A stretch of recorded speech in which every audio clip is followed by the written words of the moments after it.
As we reported, the president's tax plan has passed. A lot of debate who's going to benefit, who's going to be hurt. Caroline Chen teaches taxes at San Jose State. She's a lawyer. She's worked for the IRS.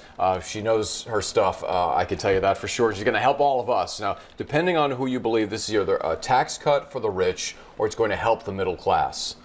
Which is it?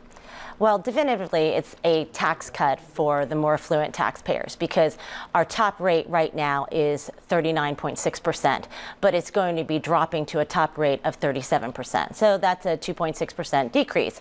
Right. But for the middle class, I think the jury is still out. We have to figure out, depending on the different variables of middle-class families, how many children they might have, whether or not they own real estate, whether they live in high-tax states like we do here in California. All of those variables really are just dependent, and we don't know what the outcome is going to be. All right, let's get to that in particular in the state of California, because one of the concerns here obviously is the ability to write off interest on our mortgages because home prices are so high. So there's two levels here of concern. How does this law affect us on the federal level as well as the state level? Because one of them is dropping significantly.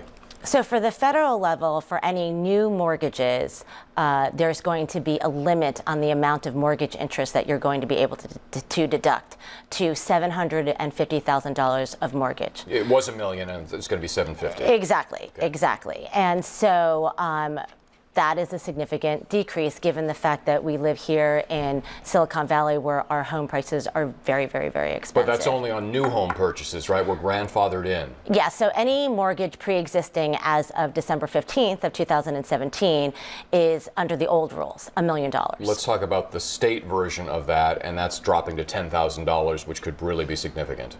Well, the state version, what you're talking about, is the deductibility of your state income taxes / property taxes. Right. And the new law is going to cap that at $10,000. Under the old law, you were able to deduct what you actually paid to the state. Okay, so that could be a net. It could damage us, or we're not going to reap the benefits of this. In states like New York and California, that could hurt. Absolutely. Okay. Yeah, absolutely. Right. Finally, proponents say that this plan will make things a lot simpler for the layman. You want to give us your take on that? Because when they started, they were talking about 7 tax rates reduced to 4. Exactly. And where are we with the final bill? So with the final bill, we actually have 7 tax rates to 7 tax rates. And I know that a lot of the Republican senators have been explaining that this is a simplification of the tax code.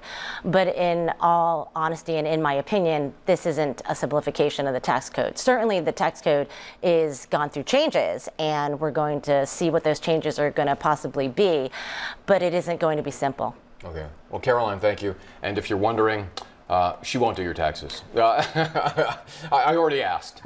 Thanks for coming in. Thank you very much. We tried. All right. Yeah, we did try, Kristen.